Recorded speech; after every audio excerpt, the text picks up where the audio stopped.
আসসালামু আলাইকুম everyone, welcome back to my channel J and I couples diary. কেমন আছেন সবাই? আশা করি আল্লাহর অশেষ রহমতে আপনারা সবাই অনেক বেশি ভালো আছেন। আলহামদুলিল্লাহ, আমরাও ভালো আছি।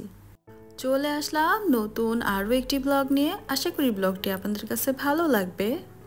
আজকের ব্লগটি আমি দুপুরে রান্নাবান্না থেকে শুরু করে দিয়েছি। প্রথমে আমি ভাত বসিয়ে দিয়েছি, তারপর টুকটাক কাজ করে নিচ্ছি। ভাত বসিয়ে দিয়ে আমরা কিন্তু সংসারের অনেক কাজ করে নিতে পারি, তো সেরকম আমিও করে নিচ্ছি। ভাতটা আগে বসিয়ে দিয়েছি, তারপর টুকটাক সমস্ত কাজ করে নিচ্ছি।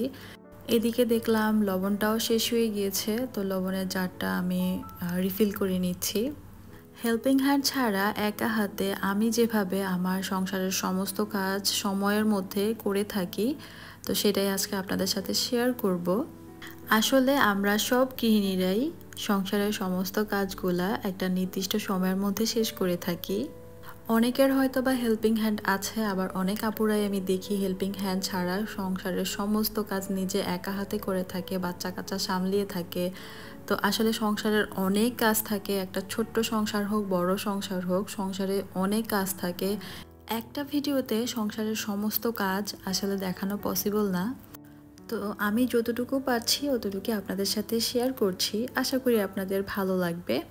তো এদিকে আমি আপনাদের সাথে কথা বলতে বলতে আমার শু র্যাকের উপরটা একটু মুছে নিচ্ছি, ক্লিন করে নিচ্ছি আর কি। এখানে অনেক ধুলাবালি পড়ে আছে, ক্যামেরাতে অত একটা বোঝা যাচ্ছে না, কিন্তু অনেক ধুলাবালি পড়ে আছে। তো আমি সব কিছু নামিয়ে নিলাম, এটার উপরে সব কিছু নামিয়ে এখন ভালো করে আমি মুছে নিচ্ছি। আপনারা যারা এখন পর্যন্ত আমার ভিডিওটা কন্টিনিউ করতেছেন, আমার ভিডিওটি দেখে যদি আপনাদের কাছে ভালো লেগে থাকে, প্লিজ ভিডিওতে একটা লাইক দিয়ে দিবেন। আর আপনি যদি আমার চ্যানেলে নতুন হয়ে থাকেন, আপনি চাইলে কিন্তু আমার চ্যানেলটা সাবস্ক্রাইব করে আমার এই ছোট্ট পরিবারে আপনি একজন সদস্য হয়ে থেকে যেতে পারেন। আর আপনি যদি অলরেডি সবগুলা কাজ করে দিয়ে থাকেন, তাহলে আপনাকে জানাই অসংখ্য ধন্যবাদ। সুরেকের উপরটা ভালো করে মুছে নিয়ে এখন আমি এটার উপরটা সাজিয়ে নিচ্ছি। তো এখানে আমি একটা মানি প্লান্ট রেখেছি আর দুটো ফুল রেখেছি। আর এই তো এভাবে করেই হচ্ছে আমি সুরেকের উপরটা সাজিয়ে নিলাম।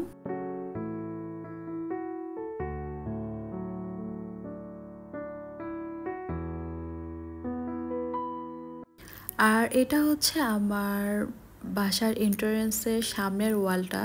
তো ওয়ালটাকে আমি এরকম করে সাজিয়েছি, আপনারা হয়তো অনেকেই দেখেছেন। তো আজকে একটু শেয়ার করলাম আপনাদের সাথে। এগুলো সবই আমার ডিআইওয়াই করা।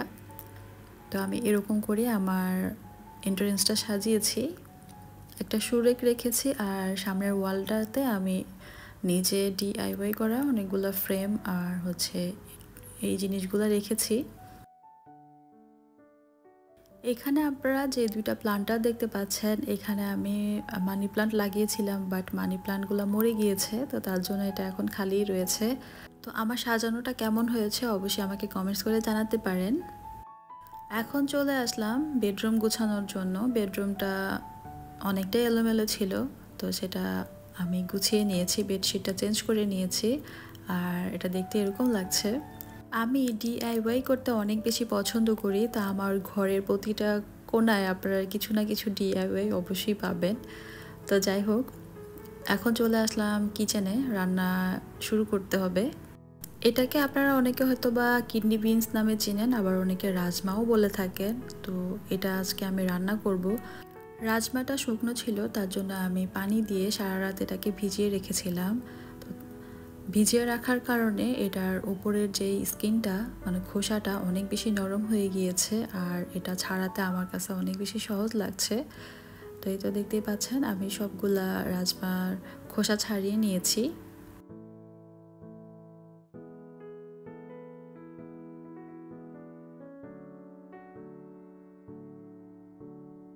এখন আমি রান্না করব। রান্নার জন্য আমি এখানে একটা কড়াই বসিয়ে দিয়েছি, তার মধ্যে পর্যাপ্ত পরিমাণ তেল দিয়ে এখন পেঁয়াজ কুচি দিয়ে দিয়েছি। পেঁয়াজটা একটু বেশিই দিয়েছি, যেহেতু রাজমা রান্না করব, সেটাও আবার শুটকি দিয়ে।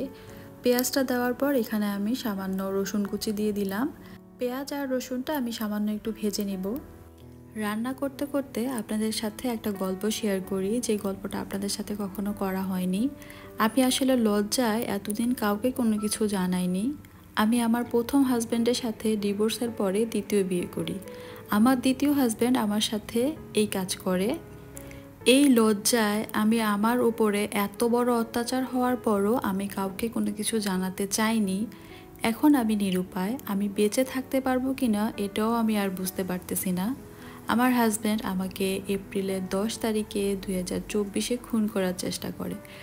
সে ছুরি দিয়ে আমার চেহারা কাটে, আমার ড্রেসিং টেবিলের ভারী কাঠের টুল দিয়ে আমার মুখে বাড়ি দেয়, হাতে চেইন পেঁচায় আসছিল সেটা দিয়ে ঘুষি দিয়ে আমার মাথা ফাটায়। আমার চেহারা সে নষ্ট করে দিছে, আমার নাক ভেঙে গেছিল, নাকের কোনো হাড্ডি ছিল না, মুখের উপরের চোয়াল ভেঙে গেছিল, বাম পাশের দাঁত নড়ে গেছে, মাথার হাড্ডি বের হয়ে গেছিল। তারপরও আল্লাহ আমাকে বাঁচিয়ে রাখছে দেখে আমি আজকে বেঁচে আছি। আমার বেঁচে থাকার কোনো কথা ছিল না। আমি 20 দিন হসপিটালে ছিলাম এবং আমার 2টা সার্জারি হয়েছে, এখনও আমার অনেক ট্রিটমেন্ট বাকি। আমার হাজব্যান্ড এই কাজ আমার সাথে করেছে।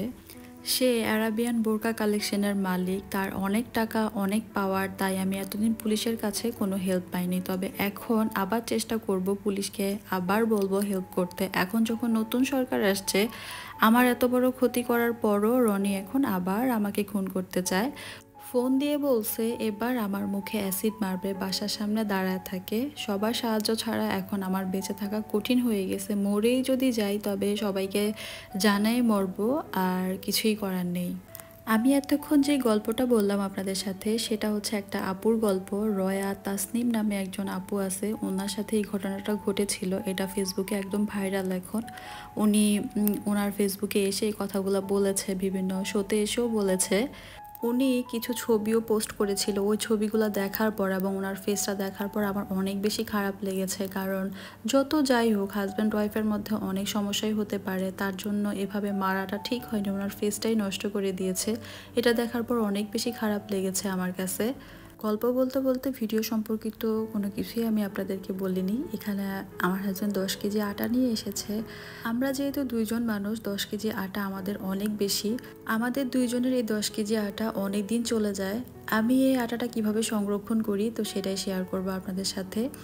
যেই পাত্রটাতে আমি আটা রেখেছি, আটা রাখার পর আটাতে আমি কয়েকটা শুকনা মরিচ রেখে দিয়েছি। তো শুকনা মরিচ দেওয়ার ফলে আটাটাতে আর পোকা ধরবে না, অনেক দিন পর্যন্ত এই আটাটা ভালো থাকবে এই শুকনা মরিচটা দেওয়ার কারণে। তারপর তো আমি এটা ঢাকনা লাগিয়ে রেখে দিয়েছি। তো এভাবে করে আমি আটা দীর্ঘদিন সংরক্ষণ করি।